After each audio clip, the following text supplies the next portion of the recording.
pueden tomar No, lo que no, personal y único. Para mí solo el mate.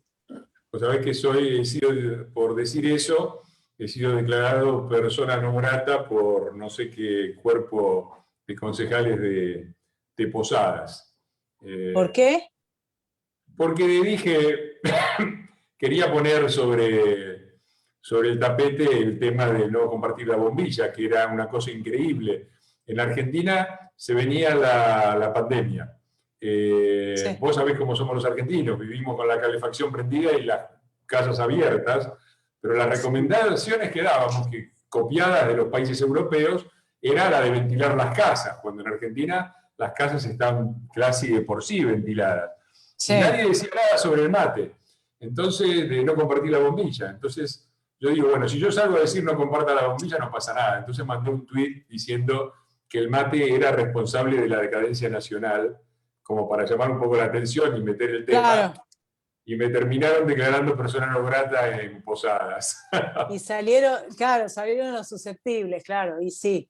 A mí me declararon persona no grata, creo que en Ensenada, el bloque del Frente de Todos, ¿viste? Para variar, porque lo que tiene el Frente de Todos es, porque estábamos haciendo un trabajo con la gestión anterior muy importante ahí en lo que se conoce la Franja de Berizo, ¿viste? Que está el puerto La Plata, que tiene un Sí, claro, ingreso, la claro. parte por Berizo tiene un ingreso a contenedores, que hubo una inversión muy grande, que en el ciolismo hicieron la inversión y nunca la pudieron habilitar, justamente porque, digamos, hay un problema. Primero que se olvidaron, obviamente, las gestiones de 40 años en la provincia, se olvidaron de hacer una partecita a la autopista, por lo tanto no pueden bajar los Sí, camiones del faltaba puerto. la ruta, faltaba la ruta. Y por otro lado, el tren no podía entrar porque hay una villa que se llama la Franja de Berizo, que es de familias peruanas, digamos, no tiene una connotación xenófoba, por supuesto, hicieron un desastre diciendo que yo soy xenófoba, la verdad es que la verdad podrían ser argentinos, pero son mayoritariamente peruanos, y lo que intenté explicar yo era que, por ejemplo, el tren que pasa por ahí viene de Mendoza, y lo único que puede trasladar ese tren es carbón de coque, porque es lo único que no saquean. O sea que los mendocinos podrían estar trasladando el vino para exportación y que salga del puerto de La Plata, del puerto de contenedores de Berizo, y bajar el 70% de los costos de logística. Y no lo puede hacer porque esa villa que está ahí le saquean el tren, o sea, la carga que no sea carbón de coque la saquean. Aparte vos ves, hemos hecho un análisis de arriba, ves piletas donde hay niños jugando al lado de la vía, o sea, bueno, me declararon persona, no, ellos me declararon persona no grata, sí, la gente de Mario Seco, viste, tan democrático. Así que bueno, somos Bueno, somos compañeros de compañeros de resoluciones. desgracia. Somos compañeros cercanos de desgracia porque a mí me declaró persona no grata, ya que vamos a hacer un campeonato de este tipo. Yo voy a replicar con el Consejo Deliberante de La Plata, que me declaró persona no grata por declaraciones hechas sobre el tema de las inundaciones, pero no declaró persona no grata a Scioli o a Cristina, que le dijo que escondía muertos. Todos esos son gente muy bienvenida por ellos, pero yo no, parece que no. Así que bueno. Bueno, arranquemos, porque si no, si Dale, vamos a empezar con persona no grata de acá, persona no grata de allá, no terminamos más acá nosotros. dale. Tenemos Sí, no, no, demasiados dale. labios. Bueno, presento como siempre a alguien que no precisa presentación, que es Florencia Arieto. Nos conocimos con ella personalmente, si no me equivoco, en las puertas del Club de Nuestros Amores, o por lo menos de los míos, que es independiente, en alguna ocasión Mirá de cuando vos. estaba sobre la discusión que era sobre los barra bravas. No sé si recuerdan aquella vez que Cristina habló de los héroes del paravalanchas, estas locuras que solamente en la Argentina pueden suceder porque se sabe que a los muchachos se les permite todo. Y desde entonces hemos tenido una larga relación. Nos hemos peleado bastante también porque los dos somos Bastante. personas con nuestro caractercito, pero siempre nos hemos respetado por la pertenencia a una idea básica, que es defender el orden republicano, la ley y la Constitución. Me parece que estos son los ejes por los que va el trabajo de Florencia, en el sentido de la ley y del orden republicanos. Me parece que es un punto central de la decadencia argentina. Carlos Nino habló del país anómico, es decir, del país que no respetaba reglas. Y me parece que esto está hoy absolutamente vigente. Yo espero que finalmente nos demos cuenta los argentinos, por lo menos una parte de ese 48% que votó a Alberto para tener de vuelta el asado y la heladera llena y que pensó que la ley y la Constitución son cosas para los abogados, que no le afectan. Supongo que ahora que se robaron las vacunas y que tampoco recuperaron la heladera llena, ni el asado, ni nada, porque está todo peor que antes, quizás puedan reflexionar sobre el valor que tienen el orden, la Constitución y el Estado de Derecho y el respeto de la ley. Me parece que va por acá lo de Florencia, empezando por el más elemental de los derechos humanos, que es el derecho a la vida, cuya violación es cada vez más notoria en la Argentina, sobre todo por los famosos más vulnerables, que son los que sufren sistemáticamente los ataques de la delincuencia. Me parece, en ese sentido, yo le voy a abrir la palabra para que haga una exposición inicial, por ahí meto alguna pregunta. Me parece que el trabajo que ha hecho Florencia al lado de Patricia Bullrich en el ministerio es importante, y también su actual cercanía. Así que también espero que en su introducción junte estos tres elementos: el pasado, el presente y el futuro también, ¿no? Que nos hable de cómo ve el país y dónde se ve ella en el futuro. Adelante, Florencia. Gracias, Fernando. A mí me parece que, primero esto que vos decías, ¿no? Que cuando uno puede explicarle a la gente cómo vive y qué es por lo que lucha, me parece que hasta se pueden tener diferencias, como lo que vos decías, pero siempre hay una base que es que se mantiene, que medio que también durante los últimos 40 años, pero vamos a profundizar en el kirchnerismo de los últimos 20, también se encargó de mantener disperso a quienes, aún con diferencias hasta ideológicas, ¿no? Teníamos como una línea de decir, mira, yo puedo caminar por la calle y contarle a la gente cómo vivo. Esta idea de que Cristina está incendiando Argentina a lo Nerón solamente porque no puede presentar una prueba que destruya una acusación fiscal, ¿no? En esa locura de desvirtuación. Bueno, las diferencias de quienes no estamos de ese lado, me parece que siempre pueden ser saldables. Eso es lo que me parece que nos dimos cuenta y estamos de alguna manera aún respetando las diversidades, entendiendo de qué lado estamos.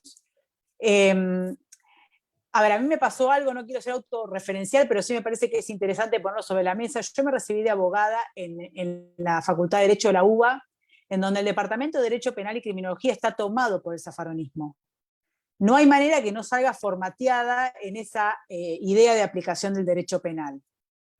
Me costó muchos años, aún habiendo pasado por casi 7 o 8 años en fiscalías, primero con Campagnoli de Meritoria y después en una fiscalía de juicio, o sea, con informaciones de la acusación pública. Aún ahí yo seguía teniendo como los preconceptos porque no había diversidad de la cátedra. Lo único que me llevé de una diversidad fue cuando me salí del Departamento de Derecho Penal para hacer unas materias de Derecho Humano, Derecho Internacional de los Derechos Humanos, con Luis María García, que es un camarista que hoy se jubiló, que es maravilloso, y que pudimos tener una perspectiva un poco más amplia y objetiva de la defensa de los derechos humanos sin atravesarle la ideología. O sea que hoy, yo me recibí hace casi 20 años, no, bueno, sí, casi 18, en 2002, 2003 me dio el título, bueno, por ahí, o sea, no sé ni cuántos años pasaron, pero digo, hasta el día de hoy se sigue egresando de la Facultad de Derecho con ese concepto. Es Lócar, que es el camarista de la Casación, con sus vínculos con la CIDE, que libera violadores, es adjunto de Zaffaroni, escribió un tratado con Zaffaroni,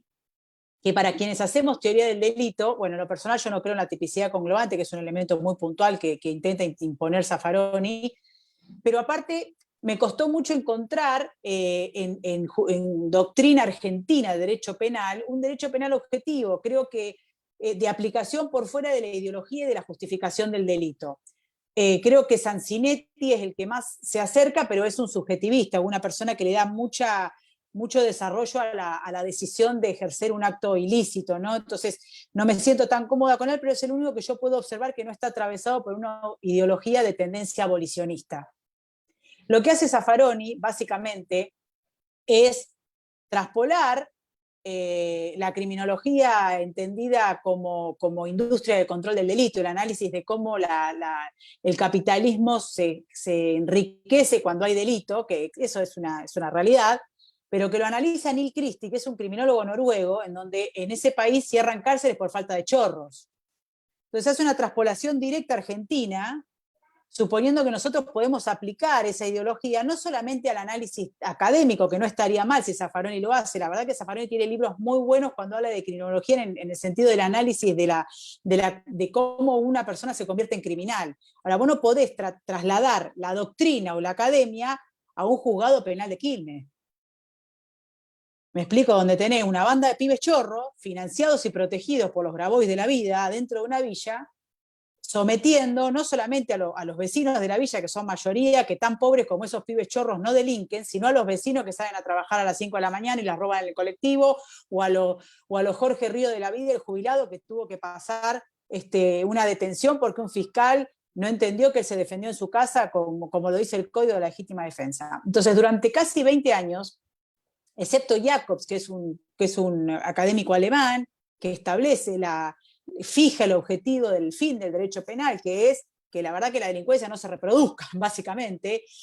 En Argentina no encontramos que no sea zaffaroniano el análisis. Entonces, es muy difícil de construir eso cuando, insisto, el Departamento de Derecho Penal y Criminología de la UBA está tomado por los zaffaronis de la vida. Y aparte desvirtúan tanto la idea de la ley y el orden y la aplicación de la ley por sobre todas las cosas, que nosotros en Argentina ya el Código Penal ofrece un juego de mínimos y máximos en la pena. Pongo un ejemplo básico para que entiendan todos y ya termino la parte técnica, pero me parece que era una buena introducción para explicar en dónde estamos. Tenemos un juego, por ejemplo, el homicidio tiene una pena mínima de 8 años y una máxima de 25.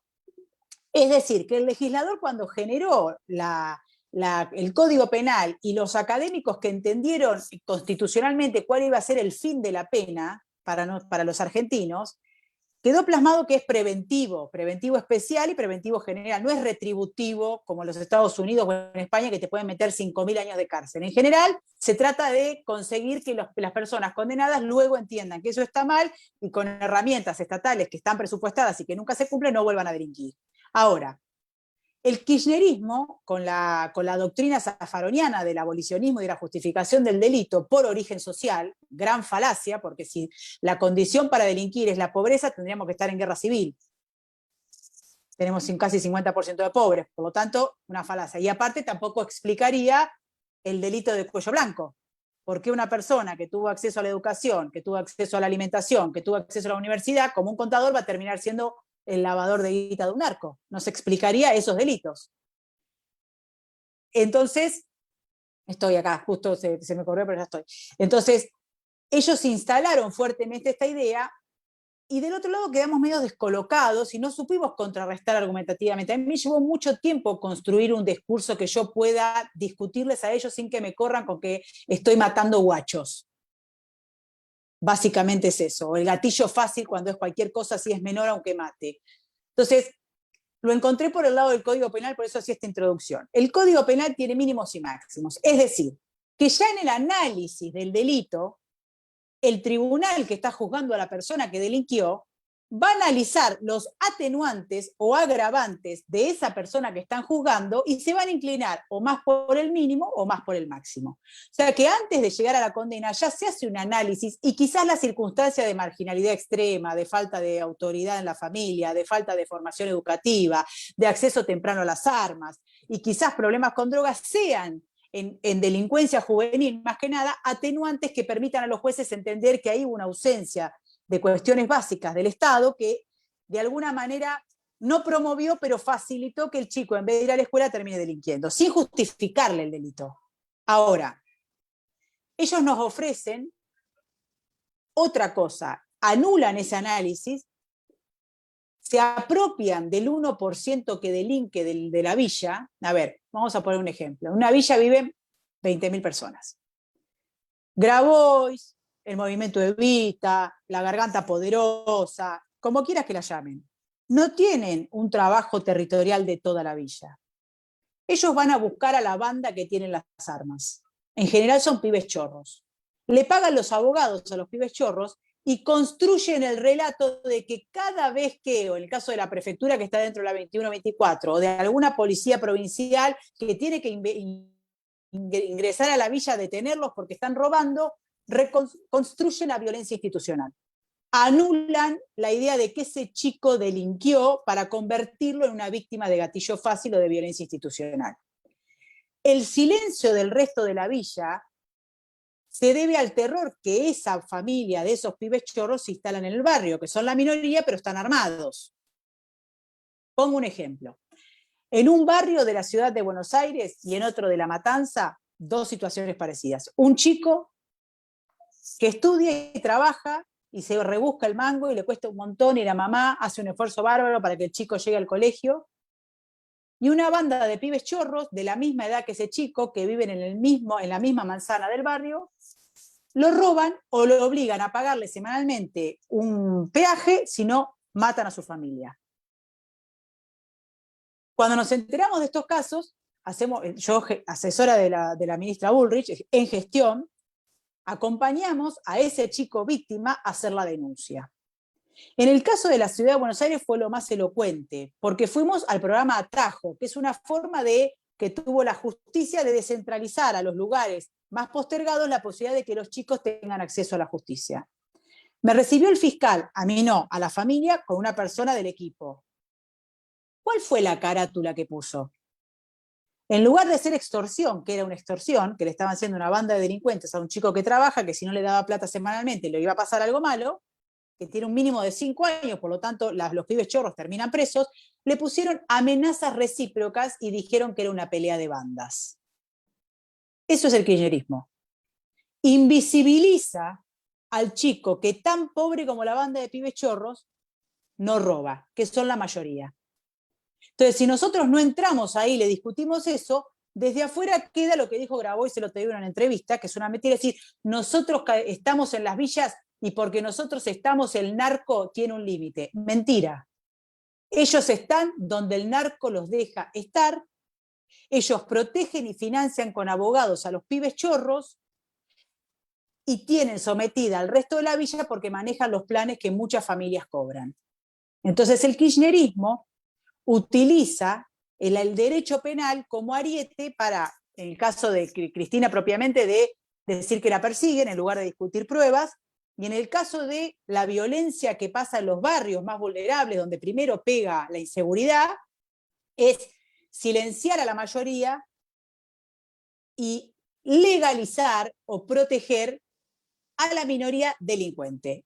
Y en esto agrego lo que vos decías al inicio. Cuando vos contás que Cristina decía a los muchachos del Paravalancha, yo todavía era jefa de seguridad independiente y estaba Cantero en la primera fila. O sea, los sentaron ahí para decirle en la cara, los muchachos son nuestros. Y nosotros estamos dando una pelea con un palo de tranquera en absoluta soledad. Eso es el kirchnerismo. El kirchnerismo utiliza a las bandas armadas, a los delincuentes y a las pequeñas mafiosidades de todos los territorios postergados para hacer el control del territorio y proveer seguridad si lo requieren. Cristina en cancha de Racing haciendo el mega acto con Ferraresi, la seguridad de la cancha fue de la Guardia Imperial, velorio de Maradona, la seguridad del féretro de Diego fue de la 12. O sea, esa forma que tiene, no sé, en La Matanza intentaron tomar terrenos de la reserva en Ciudad Evita para lotearlos y venderlos con protección del intendente, y la patota que promovía o cuidaba a los usurpadores era de la barra de la Ferrer. Entonces, digo, no es loco lo que dijo Cristina, porque es el dispositivo que el kirchnerismo instaló hace muchísimos años de legalizar la ilegalidad y organizarla para sacar rédito. Por eso Zaffaroni es un eslabón fundamental, porque él le da el insumo al juez que tiene que liberar a ese barra cuando cae preso por algo. Entonces, la idea de dinamitar el derecho penal, de creer que si tenés desigualdad no podés aplicar el Código Penal, o sea, derogarlo de facto, de hecho, ¿no? Es decir, mientras que haya pobreza, el Código Penal queda derogado porque todo pobre es víctima del sistema antes de ser delincuente. Y la verdad que primero es un prejuicio de clase de quienes se dicen nacionales, populares y progresistas, porque está vinculando a un pobre con la delincuencia cuando, a ver, en la Argentina hay, ¿cuántos? ¿10 millones de pobres, Fernando, más o menos? Poco más, poco menos. Hay 100.000 presos. Te entiendo que los que terminan presos son pobres porque los que no tienen plata están libres como vudú, digamos. Los ricos pagan y salen. Eso pasa. Ahora, ¿cuánto es el promedio? No llega ni al 0,01 de los pobres de Argentina los que delinquen. Por lo tanto, suponer que porque sos pobre tenés justificada la delincuencia, invisibilizando a la mayoría de la gente pobre que trata de salir por derecha, es algo que construyó el kirchnerismo y que recién ahora estamos desarticulando en términos de relato. Lo mismo pasó con Guernica y la usurpación. Ahí fueron 1.000 vivos a usurpar, mientras que hay 4 millones de personas en la República Argentina con problemas de hábitat que viven en asentamientos precarios o que alquilan casillas en asentamientos precarios. No hay 4 millones de personas usurpando, hay 1.000 vivos. Entonces yo le voy a poner luz a los 4 millones que aún estando tan mal como los usurpadores de Guernica no van a violar un derecho para conseguir otro. Otro ejemplo, y ya termino con la introducción y después si querés hacemos ping-pong. Mascardi. Adentro del lago Nahuel Huapi está la comunidad Huiritray, legítimamente reconocida, que cohabita y administra el Nahuel Huapi con los guardaparques, absolutamente incluida en la comarca de Villa Mascardi, pacífica y legítima. Los usurpadores de Mascardi, no me importa si son mapuches, no son mapuches, son blancos, son negros, son grises, son chinos o son alemanes, están cometiendo un delito porque fueron a tomar un territorio de manera violenta, violando derechos de los legítimos propietarios y sin presentar un papel.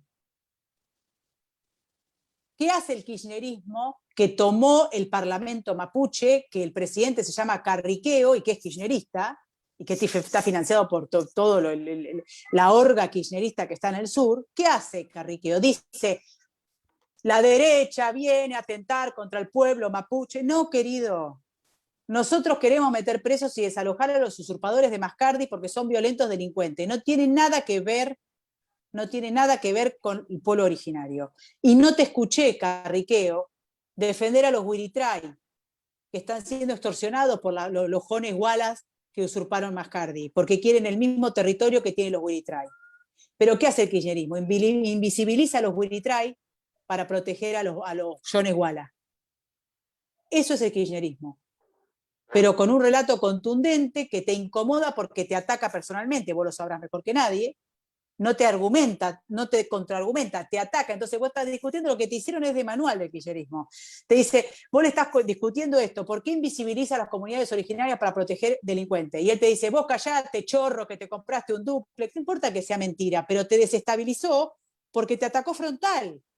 Y vos esperabas una contraargumentación, entonces vos empezás a justificarte, no, mirá, acá tengo los papeles, lograron su objetivo. Te corrieron de la contraargumentación porque no lo pueden defender y te hicieron defenderte personalmente con cosas que, digamos, que no tienen sustento, pero que ellos las arman con pequeñas verdades y hacen una gran mentira. Entonces tenemos un desafío que yo creo que para nosotros lidera Patricia Bullrich, porque del otro lado hay gente dispuesta a todo para construir y volver con los matices que tengamos a la ley y al orden. Digamos, el Código Penal se aplica, el daño se paga. Yo trabajé muchísimo tiempo con pibes detenidos y con sus familiares en las villas. Obviamente hay un dispositivo que cuando el Estado no está, aparece el narco, aparece el barra o aparece la banda. Y ahí el Estado tiene que estar. Una de las herramientas fundamentales de la seguridad o del éxito de la seguridad es el desarrollo social. No hay seguridad exitosa si hay desigualdad estructural y crece la pobreza. Ahora, el delito, siempre se los dije a los chicos, el delito siempre se paga. Me acuerdo en el Agote que había un chico que vivía en Fuerte Apache y le había metido un tiro a un gendarme que se había salvado, pero le había pegado un tiro en la garganta para robarlo. En la garita que cuidaba Fuerte Apache. Entonces yo le puse cara a su víctima y le dije, este señor gana 20.000 pesos, eran 2007, 2008, ¿no? Por eso digo, pero gana 60.000 pesos y te está cuidando. Él no tiene la culpa de tu violencia ni de tu desolación, no es por ahí. Y el pibe, y hacíamos simulacros de juicio. Entonces, cada vez que venían, yo era un instituto de menores de procesados que iban para los juicios. Entonces, lo que hacía yo era proponerles la simulación del juicio, en donde cada chico que tenía pronto su juicio lo ponía como fiscal de su causa. y yo era el detenido, yo era ellos. Ese chico se pidió cadena perpetua. O sea que el kirchnerismo cree que ayuda también a justificar el delito de los delincuentes, y lo único que logran es que esos pibes terminen muertos o presos a los 25 años, habiéndose cargado en el medio gente inocente que salió a laburar. O sea, que tampoco el objetivo final los ayuda. Porque hay chicos de 20 años que están yendo al cementerio los días 20 de julio, totalmente rotos emocionalmente y en términos de freno inhibitorio, y encima saludando pibes que fueron asesinados, muertos por un choreo, por la policía o por lo que sea, a los 20 años, porque estaban delinquiendo. O sea, que por ningún lado cierra. Ahora, se lo tenemos que disputar sin miedo y también digamos, con la seguridad de saber lo que nos viene de vuelta, que es el ataque personal, la descalificación, porque no tienen salida. Hemos encontrado la forma de construirle el relato y están acorralados. Eso no significa que no sean dañinos, ¿no? Pero creo que vamos en buen camino. Bueno, me parece fantástica la descripción que has hecho, porque pone muy claro una cosa que yo vengo diciendo hace mucho, y que lo has puesto, digo, estos no son, el kirchnerismo, no son, como si era Menem, políticos que se corrompieron, son delincuentes que se han hecho cargo del poder, y que tienen una concepción mafiosa de la organización, y que por supuesto nuclean a otros delincuentes para construir una red mafiosa. Es una cosa muy significativa. Yo siempre que hablo por el tema de la Corte Penal Latinoamericana contra el crimen organizado, hablo mucho con expertos de seguridad de todo el mundo, como Buscaglia, gente así, y siempre señalan algo, una originalidad argentina, que es que con excepción de los monos o algunas bandas, la criminalidad privada es relativamente pequeña y desorganizada, porque el agente organizador de todo eso es el Estado, o por lo menos las organizaciones políticas ligadas al Estado, ¿no? Eso es muy fuerte. Y otra cosa, hago dos observaciones, ¿no?, que siempre me han llamado la atención del kirchnerismo, ¿no?, que están como invertidas. Si alguno de nosotros dijera, y vos lo señalaste, que la delincuencia y la pobreza son, es decir, que los pobres son delincuentes, sería acusado de fascista, de gorila, pero ellos lo dicen todo el tiempo. Dicen, aumentó la pobreza, aumentó la delincuencia. Es lo mismo, es exactamente la misma afirmación. Y lo mismo desde el punto de vista de los derechos. Porque uno se esperaría, ellos hablan todo el tiempo en nombre de lo colectivo y los derechos colectivos, y para abolir derechos individuales son mandados a hacer. Ahora, en el terreno penal, que es el primer terreno del derecho, absolutizan completamente los derechos individuales del victimario en contra del derecho de la sociedad a defenderse. ¿Quiénes son los neoliberales extremos? Es una concepción casi anarquista, ¿no? Y me parece que ahí hay una comprensión también que nosotros tenemos que remarcar, que la anarquía y el fascismo, que aparecen como dos extremos, un orden absoluto y un desorden absoluto, en realidad son complementarios, porque la Argentina ha ido de la anarquía a la represión sistemáticamente, ¿no? Del 75 al 76 fue un cambio de la anarquía al orden fascista y violador de derechos humanos. Y todo el tiempo, es decir, no hemos dado barquinazos tan grandes, pero todo el tiempo nos movemos ahí, desde una situación en donde predomina la anarquía, la reacción es ir directamente. Me parece que todos estos equilibrios están un poco saltados y que tu exposición los ha puesto en claro. Nos queda poco tiempo porque quiero darle lugar también a las preguntas. Me gustaría que hablaste bastante de que te proyectaras al futuro, es decir, qué escenario estás viendo para el país y dónde te colocas en ese escenario. Mira, te lo pongo como un ejemplo para que veas. Hoy, bueno, con el equipo, fuimos a Guernica, ahí a Presidente Perón, a hablar con la gente. Hay un problema de inseguridad, obviamente como en toda la Argentina, esto que decís vos, desde el Estado, por acción u omisión, se protege a una familia que es una banda mafiosa, que en lugares muy postergados son dueños y señores. Entonces la gente aterrorizada con esta familia, que si tiene que robar, roba, que si tiene que matar, mata, que si tiene que usurpar, te usurpa, con un control total del territorio, ¿no? Pero a la vuelta, como quedaba cerquita, pasamos por el Procrear de Ciudad Evita, que entregó, no sé si lo terminó entregando hoy simbólicamente el presidente, que hasta ayer a la tarde iban a ir a hacer la entrega física del Procrear que hizo el Gato, ¿no? Que fue la gestión anterior. Está entregando el Procrear del presidente Gato Macri.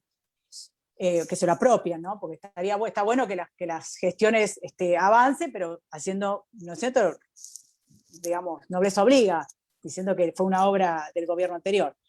Pero resulta que, por alguna circunstancia que nosotros desconocemos, pero que suponemos, han tenido que levantar el acto, porque en el corazón de Ciudad Evita tenían miedo que venga la gente a repudiarlo.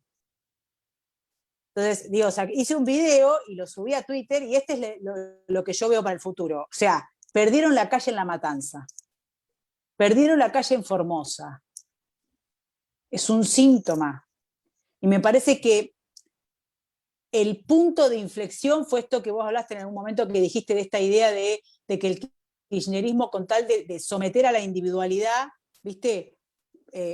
Son emergentes de colectivos que no sabes ni lo que son, pero por las dudas hacerlo más grupal para que la libertad individual y la idea de progreso individual, obviamente en respeto y relación con la sociedad, pero la idea de individuo, de libertad individual, ¿no?, de derechos individuales, que el kirchnerismo lo soslaya. Bueno, a mí me parece que el punto de inflexión fue esta idea de que nosotros creíamos que te pare la policía en la calle para perdiste el DNI, que te pueda llevar porque se le ocurrió, era pasado, que el argentino, todos los argentinos, y nunca más es un logro colectivo, que empezó con Alfonsín, ¿no? Que por más que se lo quieran apropiar los kirchneristas, que son vivísimos para eso, pero lo sabemos, que esta idea de que la policía podía trasladarte sin orden judicial, como pasa en Formosa, ya estaba, ¿viste?, ya estaba atrás. Bueno, no, con la excusa de la pandemia, volvió todo el autoritarismo que estaba soslayado en ellos porque son profundamente autoritarios. Ellos no creen, creo, ellos tienen un proyecto de poder a la cubana,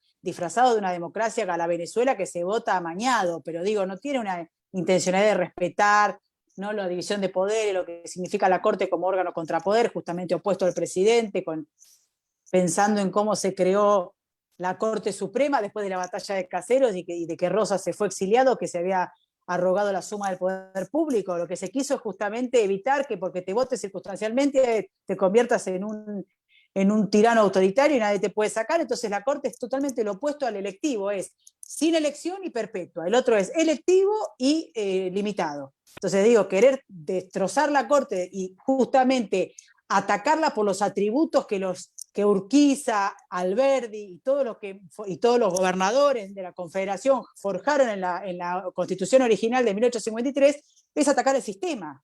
Porque, digamos, ellos adjetivan de mala manera lo que la Corte es de buena manera, que sea contrapoder y perpetua, significa que es el bastión que resiste que exista república, si no cualquier tirano viene y hace cualquier cosa. Bueno, digo, pero pensando en eso, digo, el punto de inflexión fue la idea de que, digamos, que en cualquier momento podíamos perder nuestra libertad individual. A lo mejor lo más gráfico era la libertad de poder circular. O sea, el otro día leí un tuit de un pibe que dijo: yo no me olvido que hace 6 meses me paró un policía y me pidió el DNI porque fui a 6 cuadras de mi casa al supermercado. Eso. Y me parece que eso, si nosotros somos inteligentes, lo podemos capitalizar en un proyecto emancipador. Y un proyecto emancipador tiene que ver con la discusión no solamente de cómo se aplica la ley y el orden, porque en el contexto del desarrollo productivo tiene que haber ley y orden. Nadie invierte en un lugar en donde los narcos tienen tomado el territorio, te roban a la salida, te roban a la entrada, no hay luminaria, no hay cloaca, no hay asfalto, digamos. Entonces digo, esas cosas de la aplicación de la ley y de poder ofrecer seguridad da un marco para la inversión. Ahora, para que vengan las inversiones, tenemos que reformar, reformar la forma de organización sindical. Porque vos hoy tenés acuerdos de cúpula, digamos, estructuralmente, comercio, el sindicato de comercio cierra la paritaria con Carrefour. Y esa la aplica después al almacén de Checho, de Navarro, que tiene 2 empleados o 3, y no tiene forma de discutir paritaria de acuerdo a su volumen. Por lo tanto, le aplican el 30% y eso indefectiblemente es: o te pago el negro o te echo a uno. Y eso pasa en todo. En Mata cierra con Toyota. Entonces don Checho de Quilmes, que tiene 3 empleados en un taller mecánico, paga el negro o echa uno. Y así a Tilra cierra con la Serenísima y después te bloquea Mayol, porque Mayol no tiene el volumen de la Serenísima. Entonces, eso explica el 40% de trabajo informal. Y eso hay que reformarlo. Y hay que darle el protagonismo a las pymes y a los trabajadores, que es lo que Patricia también propuso junto con Pichetto y Marcelo Peretta, esto de la Central de Trabajadores y Pymes, para que puedan cerrar la paritaria de acuerdo a su volumen, porque si no, indefectiblemente va a haber trabajo informal. Entonces, eso lo tenemos que debatir. ¿Qué nos vamos a encontrar? Resistencia. Sí, sí, Pero bueno, sí. tenemos que ofrecerle a la gente un plan audaz, y creo que eso es lo que está ofreciendo Patricia y todos quienes formamos parte de su equipo, de decir, bueno, si la gente nos acompaña y nos vota, vamos por acá. No vamos a hacer la cómoda de que voy a tomar posición de si la usurpación está bien o está mal, después que me mandaron una encuesta 2 semanas después, cuando están resistiendo a los palos, desde Echeverría hasta el señor que tiene un lotecito en Guernica. No es momento para eso. Parece que estamos corriendo riesgo, pero me parece que hay permeabilidad en la sociedad de que tenemos que hacer algo distinto, que cambie la matriz, pero no solamente productiva, sino política, social, legal, ¿no? De decir, vayamos a algo más tranquilo, esto que decimos, no vayamos a los barquinazos de un lado a otro, algo más neutral, más objetivo, donde seguramente va a haber encuentros hasta con gente ideológicamente opuesta. Porque si vos estás hablando de defender los puestos de trabajo de una pyme, del Caño no te va a decir que no. Y el dueño del diario La Prensa, o ¿cómo se llama? Venegas Lynch, Alberto Venegas Lynch, el tótem del liberalismo, no te va a decir que no. Entonces digo, ahí hay un punto de encuentro. Ahora, primero hay que sacar la mugre, porque no se puede consensuar con la mugre. ¿Qué consensuar con Moyano? Que está huyendo hacia adelante porque le chiflan los plomos, porque toda la vida fue impune y es un mafioso. Entonces, primero limpiar la mugre. Y después de eso, seguramente, aplicar un plan audaz con los costos que eso significa y avanzar hacia adelante. Creo que eso lo representa Patricia, que obviamente es lo más incómodo, porque hay gente que está más cómoda en una posición de suponer que hablando bajito y leyendo encuestas se va a estabilizar un país de acá a los próximos 20 años, cuando vos tenés del otro lado gente que te tira un carpetazo. O sea, dijo Soria, ministro Soria, quiero reunirme con los jueces de la Corte. Y yo, digamos, no tengo prueba, pero no tengo duda de que le va a llevar las carpetas, a ver quién resiste. O vos te pensás que van a ir a hablar. No, estos tipos están extorsionando a medio mundo porque necesitan indefectiblemente consolidar su poder, un poder que legítimamente, que no es mayoritario. El kirchnerismo es una minoría que inteligentemente utilizó determinados recursos en determinados momentos para hacer una mayoría circunstancial o sacar más votos que el otro, porque Alberto no ganó por mayoría, para ganar las elecciones.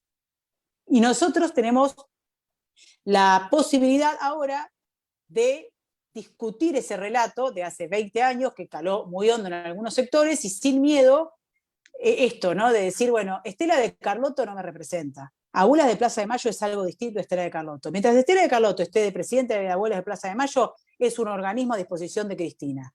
Seguramente quien venga de presidenta de Abuelas de Plaza de Mayo y mantenga la objetividad de la protección integral y absoluta de los derechos humanos y la búsqueda de la expropiación de niños y el respeto ante todo de los derechos humanos de todos, va a permitir que volvamos a creer que Abuelas es un organismo fantástico de derechos humanos.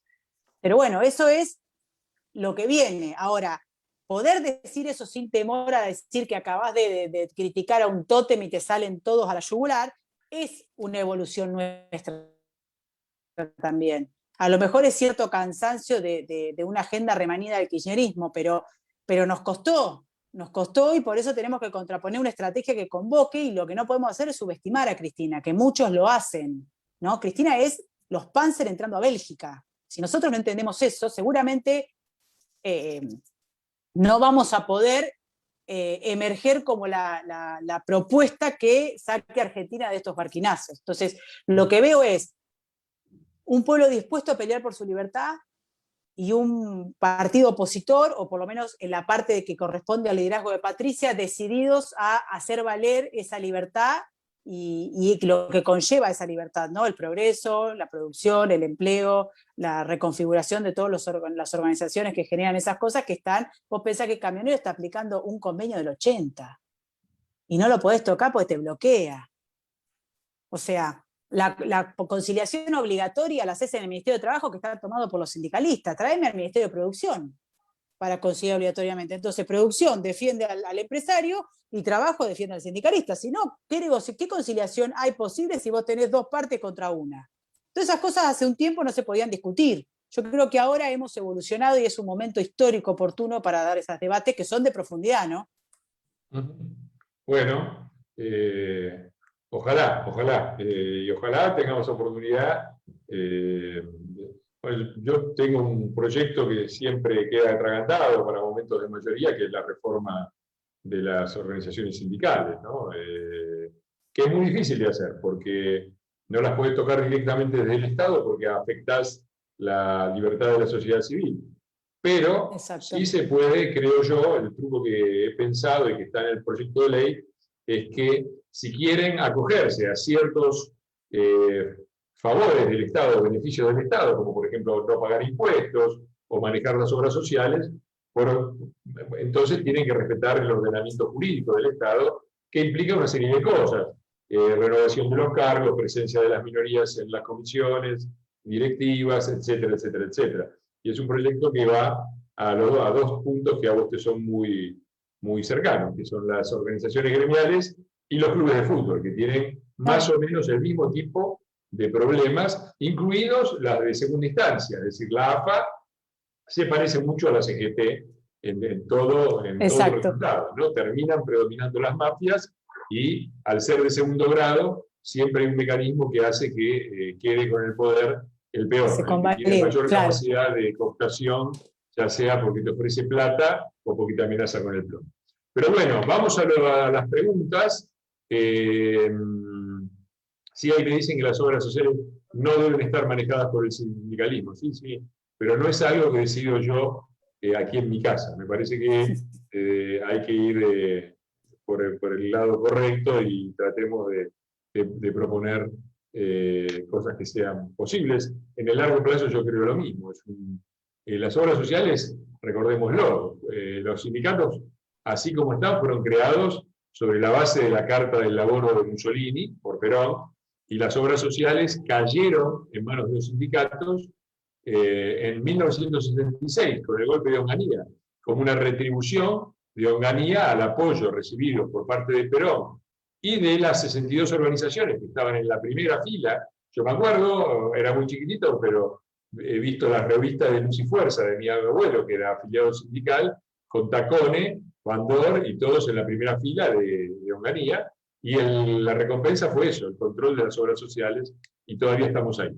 Pero bueno, acá vinimos a escuchar sobre todo a Florencia, no a mí, y entonces vamos a dar lugar a las preguntas, Diego, con la habitual recomendación de hacer más bien un ping-pong para que tanto de la pregunta como la respuesta, para que haya mayor posibilidad de ir cambiando de temas y de que todos puedan preguntar. Adelante, Diego. Muy bien. Muy bien, muchísimas gracias, Fernando, y a Florencia. El primer anotado es Agustín Almeida, que veo que se habilitó el micrófono, y les recuerdo que se puede anotar en el chat si quieren hacer alguna pregunta.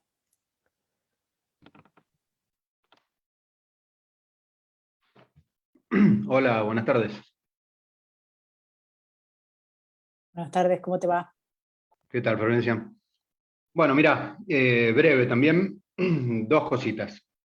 Celebro mucho que estés en esta versión en la que estás, y sabiendo que, bueno, somos de la misma edad y que sos una mujer que se bancó a Moyano, obviamente, con la mejor voluntad del mundo, te voy a contar lo siguiente, que es, a mí me pasaba que antes, la verdad, muy bien no me caías, te soy sincero. Me acuerdo, por ejemplo, 2017, y esto obviamente te lo digo, digamos, de buena voluntad, o sea, sin increparte, porque, te insisto, celebro que estés acá y me parece, por eso quiero escucharte, quiero saber qué pensás. 2017, creo que fuiste a no sé qué programa del C5N, y en ese momento pedías la unidad del peronismo, justamente en contraposición a lo que estaba haciendo Patricia en ese momento. Hoy estás con ella, me parece fantástico, porque creo que necesitamos gente como vos para esta pelea y particularmente para el principal problema que tenemos en el futuro, que es la cámpora. Entonces, quiero saber qué pensás. Mi pregunta en realidad a esta altura ya es retórica, pero es si después de todo esto que vimos, de todas las asquerosidades que vimos, sobre todo desde hace 15 meses, vas a terminar definitiva de este lado, ¿no? No particularmente porque estés de mi lado, sino combatiendo al kirchnerismo, es lo que me parece que tiene que hacer toda persona de bien. Termino con eso. Gracias. Bueno, no, en realidad, en aquel momento, si vos escuchás completo, la verdad que estaría bueno que algunos liberales, en vez de atacar, entiendan el momento histórico, pero bueno, pasa siempre, algunas veces, más que por ego que por otra cosa.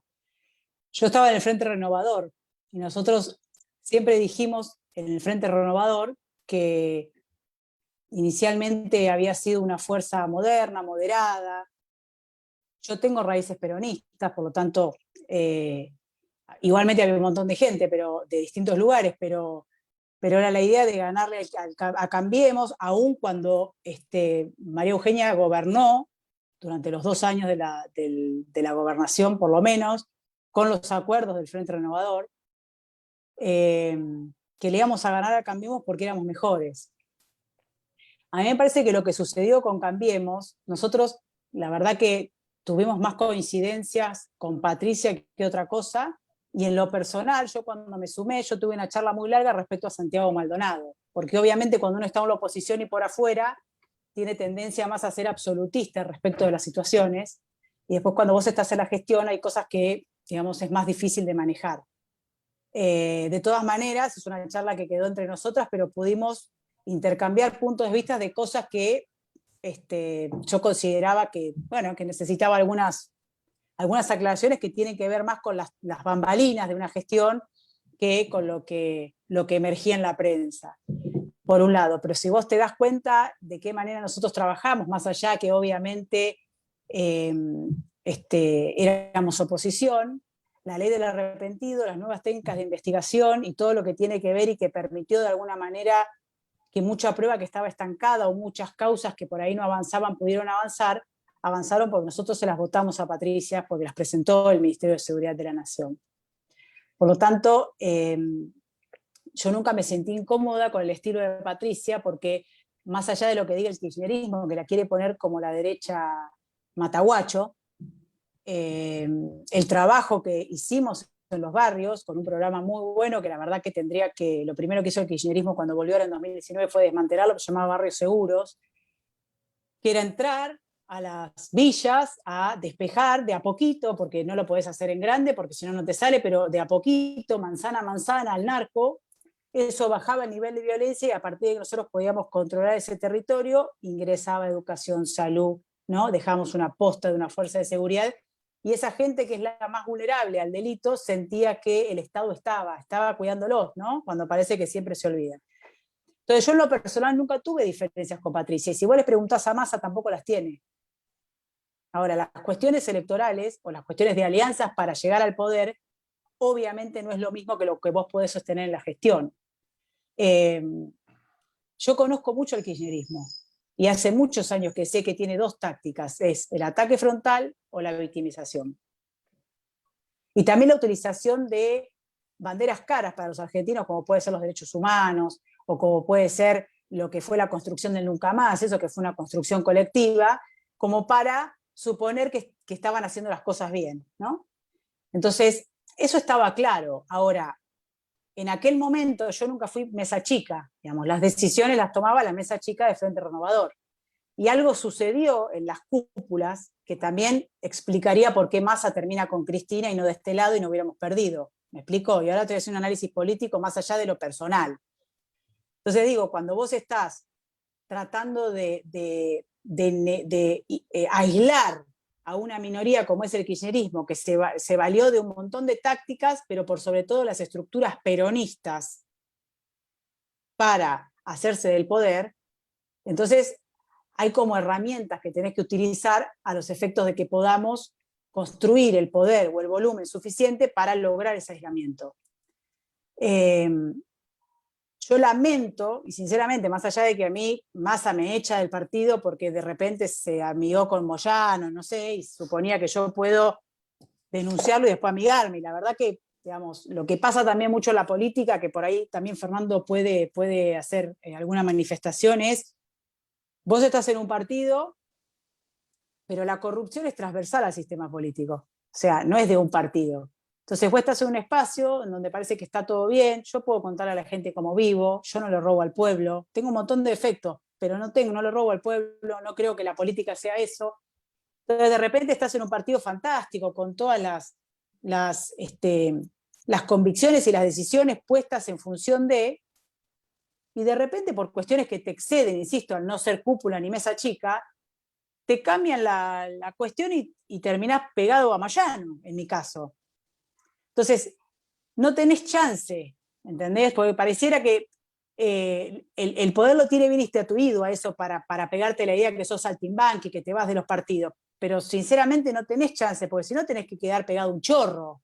Y de esa no se vuelve, ¿me entendés? De esa no se vuelve, porque, digamos, hay acuerdos que vos hacés que no tienen vuelta. O sea, yo te puedo decir, bueno, si hubieran sido más, no sé, más tranquilos en la decisión que tomaron, que a mí me excede, insisto, porque no estoy en esas mesas, de seducir a Massa para que no se vaya con Cristina, o sea, y es tragarse sapo, y es horrible lo que voy a decir, porque en realidad es posible que después te rompa el bloque, pues es un tipo volátil que no cumple los acuerdos, pero hubiera permitido que no ganen otra vez, ¿entendés? Esas cosas que son muy puntuales, pero muy trascendentales también en las decisiones, que indefectiblemente te salpican.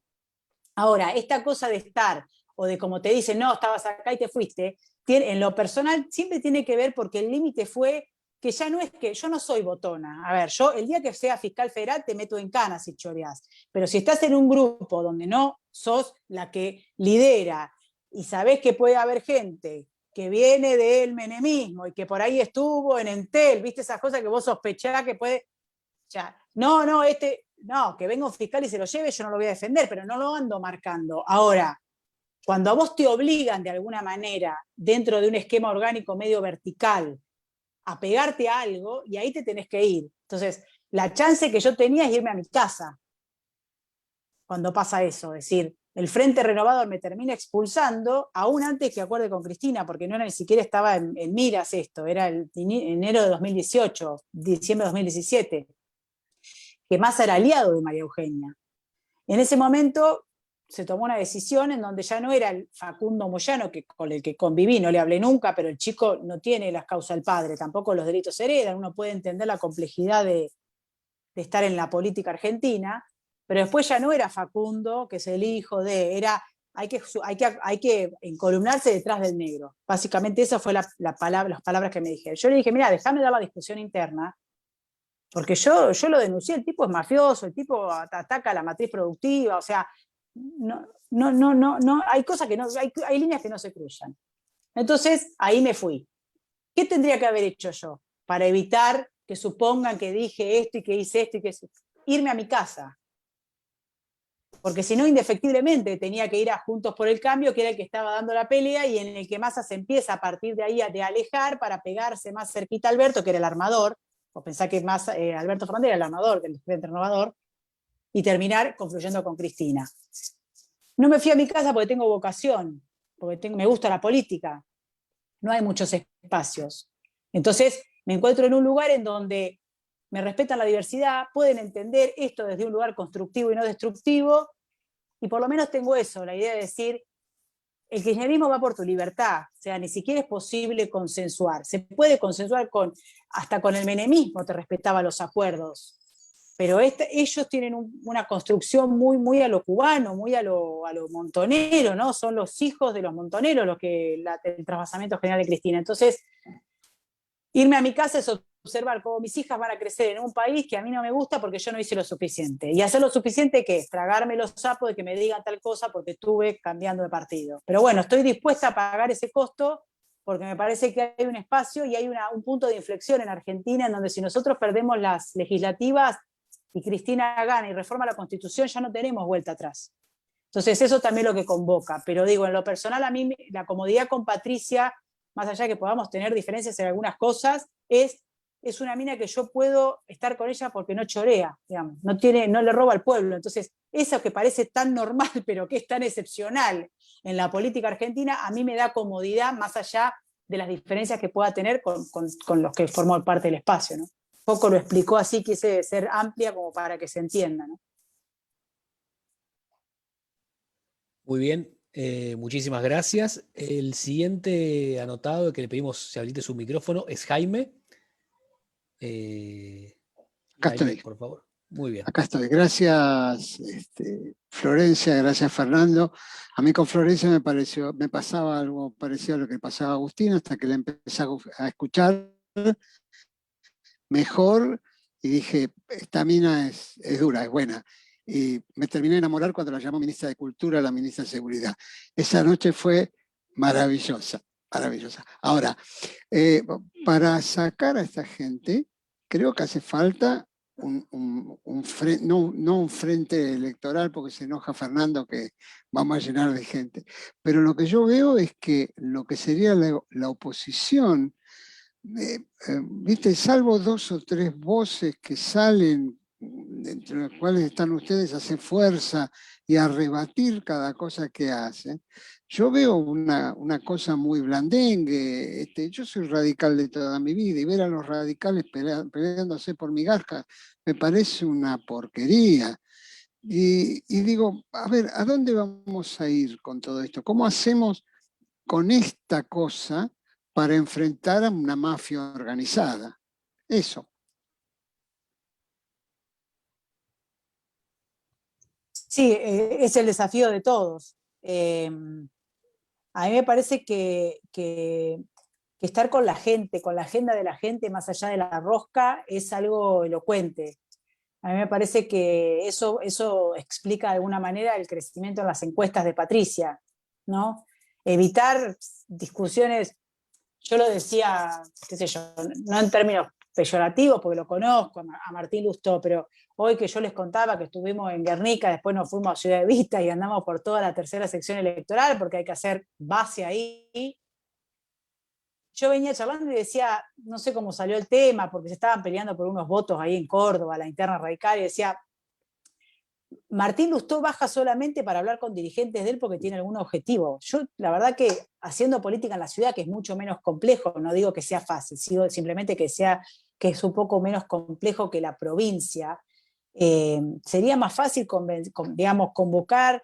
Hay un montón de cosas como para sentirse que la gente se sienta que el dirigente está ahí antes de la campaña electoral, ¿no? Esta idea de generar una confianza con la gente que viene de 6 meses de una cuarentena, con el cuarto gobierno kirchnerista que también lo embromó, a ese 13% que le dio la elección lo embromó. Hablar desde ese lugar de cercanía me parece que es una forma de pasar por arriba, digamos, a la interna de una estructura partidaria, con la complejidad que tiene, sumado a una alianza de gobierno o una coalición, como es Juntos por el Cambio, con las complejidades que se le suman, ¿no? Y sabiendo que tenemos desafíos enormes, porque si queremos realmente volver a liderar el país, nosotros no podemos gobernar la provincia de Buenos Aires si no ganamos La Matanza, si no ganamos Florencio Varela, si no ganamos Almirante Brown, si no ganamos Lomas de Zamora, si no ganamos, digamos, volvemos a ganar Quilmes, digamos, no es posible que podamos hacer las reformas que se requieren y conseguir las mayorías que se requieren para cambiar con este plan audaz esta matriz total de económica, social, política, legal que tiene Argentina hace muchos años y que se profundiza con este kirchnerismo que lo quiere demoler. Entonces, a mí me parece que esto que estamos haciendo de estar con la agenda de la gente, de no enroscarnos justamente en la rosca, valga la redundancia, ni en la pelea de superestructura, me parece que nos da un volumen, o por lo menos nos da una potencia que cuando se resuelvan las cuestiones burocrático-partidarias, ya sea en internas, ya sea en una lista de consenso, va a permitir ya tener un plafón territorial y la gente conocer a los candidatos y la gente saber que estuvimos ahí antes de saber si íbamos a ser candidatos, antes de que se inicie la campaña electoral. Me parece que ese vínculo es un vínculo que puede permitir, con una buena fiscalización, que hay que mirar bien lo que pasa en el caso de la provincia de Buenos Aires con el PJ bonaerense, porque ahí también hay una oportunidad. Es posible que en apariencia no se rompa, pero en el territorio algún ruido haga de esta imposición de la cámpora por sobre el PJ tradicional bonaerense, y eso nos beneficia en términos de fiscalización, en términos de de poder defender los votos, ¿no? En lugares en donde en el 2019 ciertamente no hubieron lo suficiente, estos lugares que les digo que son bastante complejos. Así que me parece que en el mientras tanto que todos están discutiendo superestructura, estar en la calle con la gente, creo que es un plus fantástico que tenemos todos quienes estamos en el ala halcón de Juntos por el Cambio, y que creo que eso nos va a ayudar también a poder convocar y ampliar esa base que necesitamos para volver a gobernar y por sobre todas las cosas ganar las legislativas ahora. Muy bien, muchísimas gracias. El siguiente turno es para Federico Brian Dubillar. Le pedimos si se habilita su micrófono. A Federico. Ya lo veo. ¿Ahí está? Ahí está. Bueno, hola, ¿qué tal? La pregunta es muy concreta para los dos. Para los dos que la quieran responder, me gustaría escuchar las dos opiniones. Básicamente soy muy seguidor de Fernando, me leí todos sus libros, me leo todos los artículos, lo veo en todos los medios, los Twitter. Me da felicidad cuando a alguien se le anima al peronismo. Y bueno, basado en una de lo que él defiende, totalmente de acuerdo, es, digamos, ¿por qué Macri no pudo gobernar? Que Macri llegó en el 2015, ganando por un punto en balotaje, y básicamente tenía 3 gobernadores, tenía minoría en ambas cámaras, del PRO tenía menos que minoría, porque tenía coalición en ambas cámaras, tenía los sindicatos en contra, Moyano, tenía la Iglesia, tenía Juan Carr, tenía al Gordo Mortero, a toda la izquierda pesada. Entonces la pregunta es muy concreta para los dos. Digamos, suponte que se ganan un poco las legislativas, digamos, ganamos de nuevo por balotaje, 2023.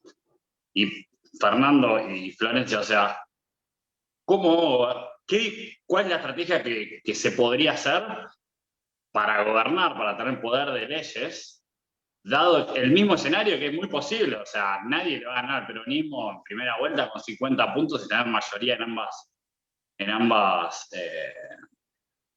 cámaras, y el sindicalismo no va a cambiar, por lo que decía Fernando hace un rato, las leyes no las votan y todo lo que están hablando. O sea, la pregunta es muy concreta. El mismo escenario de 2015, ¿qué haríamos mejor para gobernar con éxito en lo económico? Que básicamente no nos aprobaban las leyes.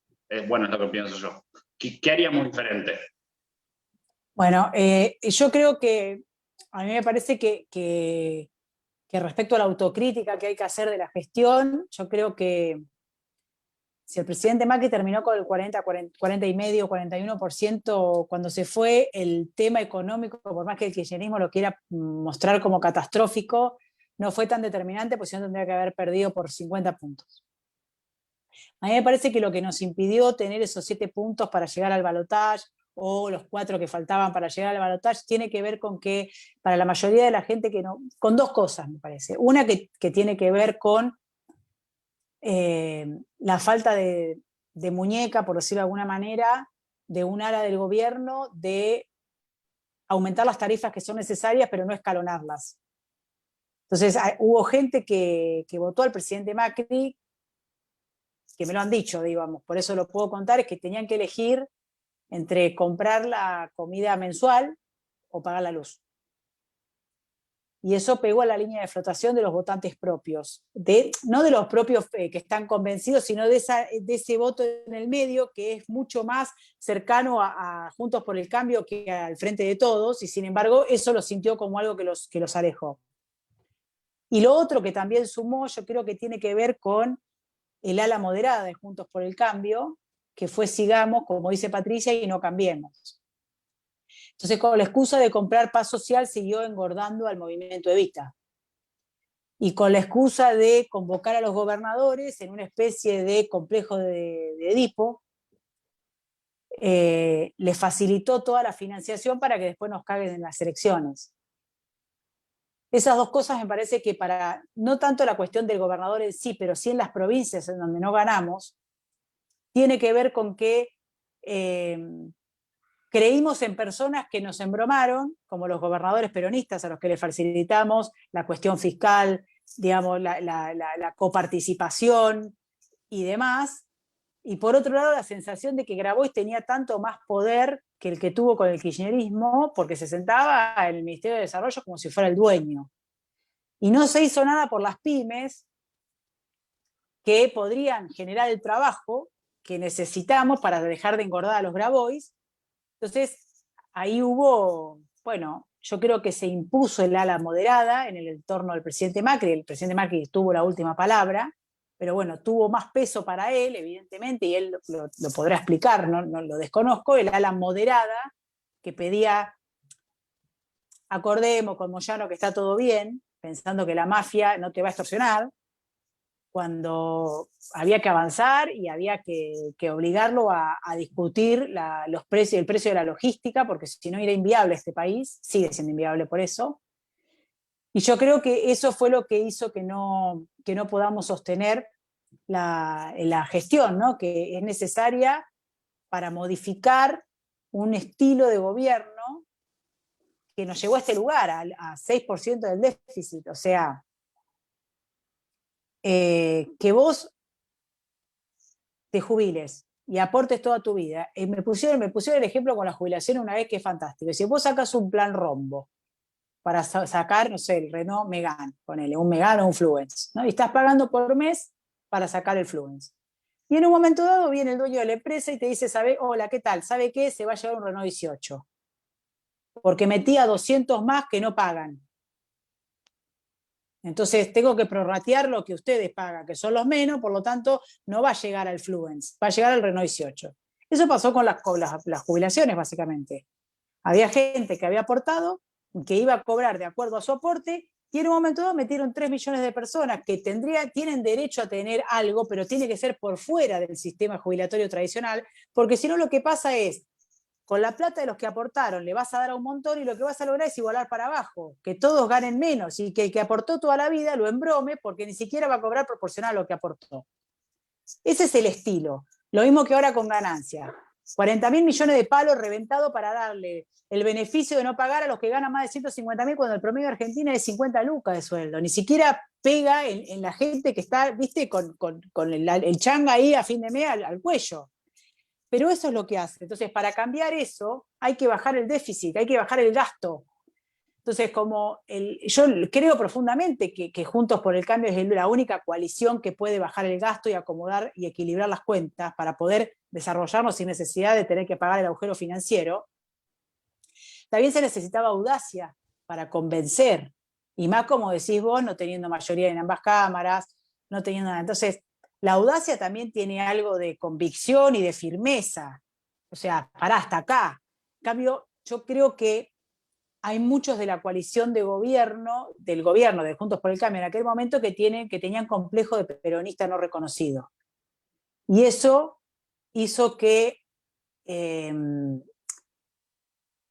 toda la vanguardia que fue que gane un presidente no peronista de la manera que ganó, al filo pero ganando y con el ímpetu que le puso, termine diluyéndose en un status quo que parece, eso que decían en un montón de momentos, el kirchnerismo de buenos modales. Entonces esa es la autocrítica más grande que tenemos nosotros, esto de en lugares estratégicos fue sigamos. Los halcones perdimos la discusión, por decirlo de alguna manera. Entonces me parece que ahora lo que viene es que nosotros podamos generar el volumen suficiente para que los halcones ganemos la discusión. Eso es un poco lo que pienso. ¿Fer? Entonces. Sí. Yo primero reivindico los éxitos. Me parece que está bien hacer autocrítica, pero a la pregunta de Federico le contesto también con los éxitos. Fue el primer gobierno que terminó el mandato de 1928, así que no era tan fácil, ¿no? Nos tocó, como siempre, gobernar en situación de dificultad, como le tocó a De la Rúa, como le tocó a Alfonsín. Pero nosotros terminamos, y ellos no. Y para no ir más para atrás, ¿no? Ilía, Frondizi y Irigoyen. Los radicales se enojan conmigo, pero yo simplemente digo una realidad. Hubo 5 presidentes radicales que voltearon antes que Macri. A Macri no lo voltearon. Por ahí no era tan ignorante para hacer política como para eso. Ahora, eso también tuvo costos, porque nuestro gobierno se manejó por una ruta muy angosta, muy resbaladiza, manejando un auto con las gomas lisas, la dirección mal, sin freno, y llovía. Entonces vos te corrías para un lado y se te venía encima el abismo económico, porque si no achicabas el gasto y no achicabas el no sé qué sé yo, se te volaban los mercados, como terminó pasando, y ibas a una crisis cambiaria que tuvimos y evitamos la crisis bancaria, que hubiera sido terminal. Entonces vos volanteabas para el otro lado y ajustabas y se te venía el abismo social, porque empezaban los muchachos. Entonces es difícil. El peronismo en general y el kirchnerismo tenían una Ferrari, día de sol, 5 carriles en la autopista. Entonces vos vas ahí escuchando la radio, saludando por la ventana, le erraste por 3 metros y no se nota.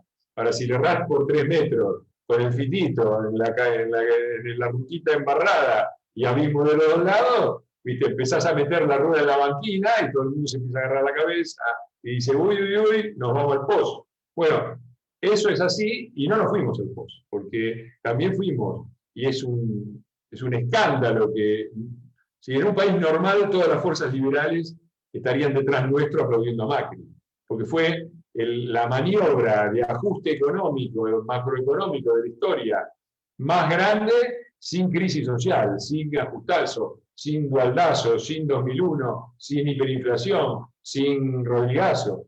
Y se bajó de 5 déficit primario a 0,5 en 4 años.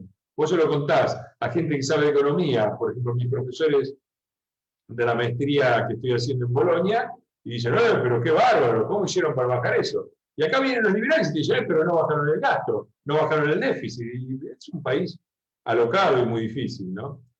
Así que yo primero reivindico los éxitos. Después sí, coincido con Florencia absolutamente. Necesitamos ser mucho más decididos en algunos lugares clave. Yo creo que un lugar clave es el que identificó Florencia, que es el lugar de la parte social. Era razonable empezar como empezamos y tratando de calmar las aguas. No era razonable 4 años después estar en el mismo lugar o peor de lo que estábamos al principio. Eso no es razonable. Eso no es cambiemos, eso es sigamos.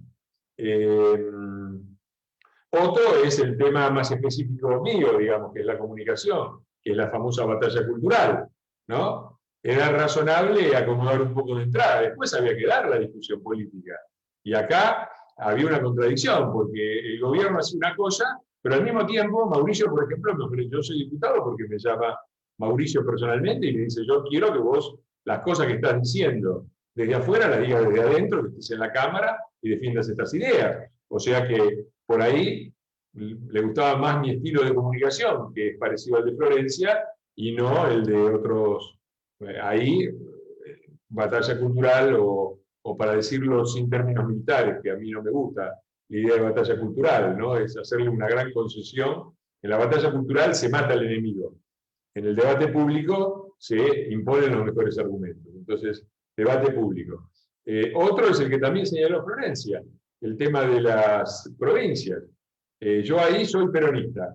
Dentro de la ley todo, fuera de la ley nada. Pero la frase de Perón termina en fuera de la ley nada, pero arranca diciendo dentro de la ley todo. Entonces está bien que vos tenés que respetar el fallo de la Corte de repartija para las provincias. Pero después te sentás ahí y ponés condiciones, ¿viste? No le das todo de entrada confiando en que después los muchachos te lo van a reconocer, porque es, como dijo uno que está ahí en el chat, la rana y el escorpión. ¿Viste? ¿Cuándo vamos a aprender? Entonces ahí también hubo una ingenuidad muy, muy grave de confiar en un peronismo republicano que terminó no siéndolo. Estábamos sobre las elecciones y desde dentro del gobierno, desde el Ministerio del Interior, se nos decía, no, porque los gobernadores van a jugar por nosotros, porque si vos sos gobernador, qué sé yo, de Córdoba, te conviene mucho más tenerlo a Macri en el poder que tener a Cristina, porque Macri te da lo que te corresponde, Cristina no, Macri no te humilla, Cristina sí, y bla, bla, bla, bla. Así que todos los gobernadores iban a jugar para nosotros. ¿Cuántos jugaron para nosotros? Ninguno. Entonces, eso creo que también es algo que tenemos que aprender. Y en ese sentido me parece que sí, que en esos 3 lugares centrales, la política social, el debate público y la relación con el peronismo, y en particular con los gobernadores peronistas, habría que haber hecho algo distinto. Yo le dije al ministro del Interior cuál era mi consejo, que era, yo creo que si vos le das a las provincias solo lo que te obliga la ley a darles, cumplís con la ley y se incendia enseguida una provincia, que era clara cuál se iba a incendiar, que era Santa Cruz. Ahora, una vez que se incendia, vos lo dejás, porque nosotros no somos responsables de que hayan elegido a Alicia y que vengan votando a los Kirchner desde 1990. Es un problema de los santacruceños.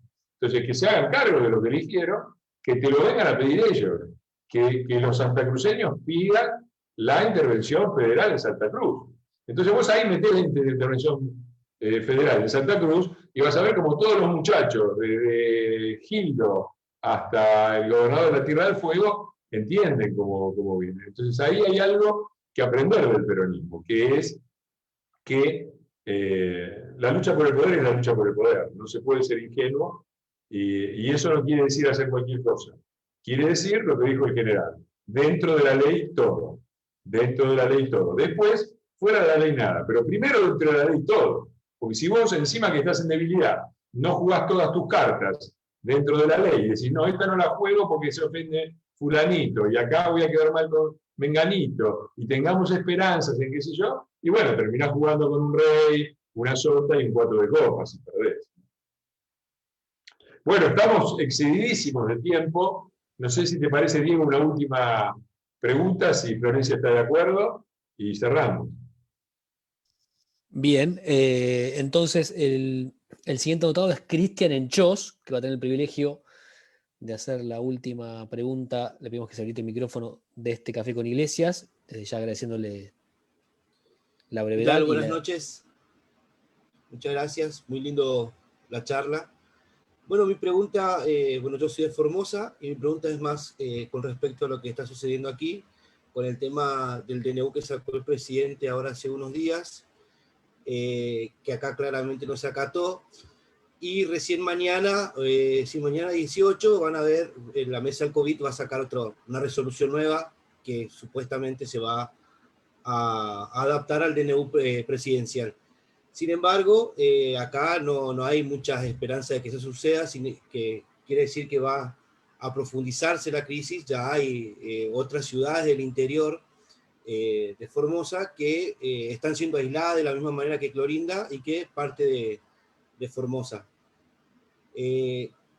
Todas esas cosas vienen de la mano con el tema de Paraguay, que está cerrado a las fronteras y que están queriendo volver a abrirlas para el tema de las elecciones.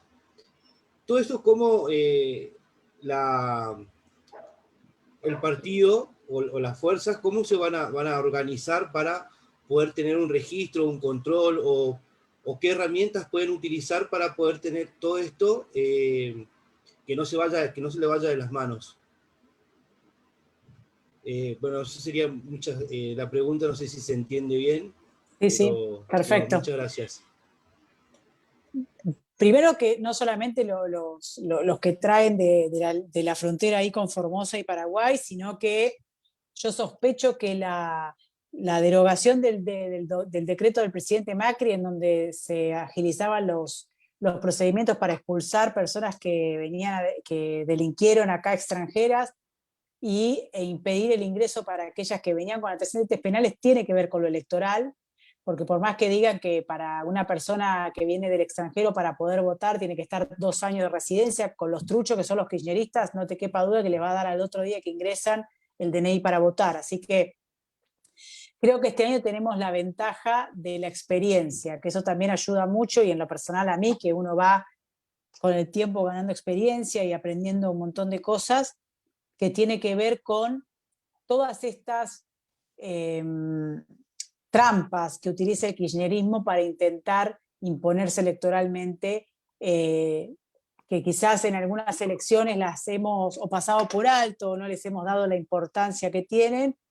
Bueno, en este año estamos atentos a todos los subterfugios que puede hacer el kirchnerismo para querer amañar las elecciones, porque están desesperados, porque están jugando, digamos, todo el partido de gobierno está detrás de una familia para no ir presa, ya ni siquiera tienen un plan de gobierno. Entonces, con ese conocimiento estamos planificando muy, ¿cómo te puedo decir? Muy específicamente la elección, justamente para que nada de cualquier cosa que pueda que hacer el kirchnerismo, que cualquier cosa es cualquier cosa, se nos pueda pasar por alto ni lo subestimemos. Así parezca algo pequeño.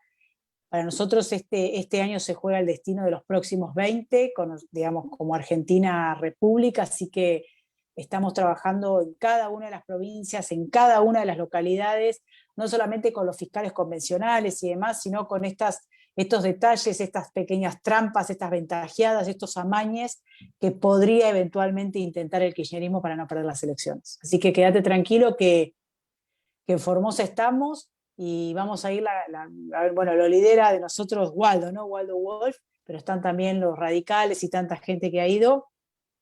Estamos encima y creo que es posible que sea histórico la elección este año en contra de Infran. Así que estamos atentos a que no se nos escapen estas cosas que pueden definir, obviamente, elecciones en muchos lados. Bueno, yo simplemente no tengo mucho más que agregar. Yo no soy un experto en temas electorales ni de control y fiscalización de elecciones. He participado como fiscal en varias, pero no es mi tema. Lo que sí comparto es que se queden tranquilos, es decir, veo una preocupación que no es de ahora, desde hace varios meses. Ya sabemos quiénes son estos muchachos, ya sabemos que el control electoral es fundamental, y siempre que hago lo mismo que ustedes nos dicen a nosotros, yo también lo he dicho para arriba, a quien corresponde, veo siempre me contestan, bueno, sí, estamos en eso, está a cargo de esto, y hay una estructura que está justamente revisando todos los mecanismos. A mí me toca una pequeña parte, yo dirijo el PRO 25, la provincia 25, y Juntos por el Mundo, que es los argentinos en el exterior, que es una provincia de más de 1 millón de habitantes, es decir, es más grande que la mayor parte de las provincias argentinas, sería la 11ª por población, es enorme. Y por supuesto, el nivel de participación es menor, pero además el gobierno ahora anunciaron que van a derogar el decreto que permite votar por correo. Es muy raro, porque estos muchachos que estaban en contra de Trump toman la misma actitud de Trump con respecto al voto por correo, y el objetivo es muy claro, porque si vos vivís en Portland, por ejemplo, tenés que hacer 2.000 kilómetros en Los Ángeles para votar, y si vivís, no sé, en un lugar no sé, en Baton Rouge, son más de 1.000 kilómetros para ir a votar a Miami, nadie puede hacer eso. Está claro que la forma de voto en el exterior tiene que ser el voto del correo. Bueno, lo vamos a defender, pero va a estar difícil, porque nosotros lo teníamos aprobado por decreto, ellos lo pueden sacar por decreto. Creo que eso fue un error, deberíamos haber metido ley para que les fuera por lo menos más difícil.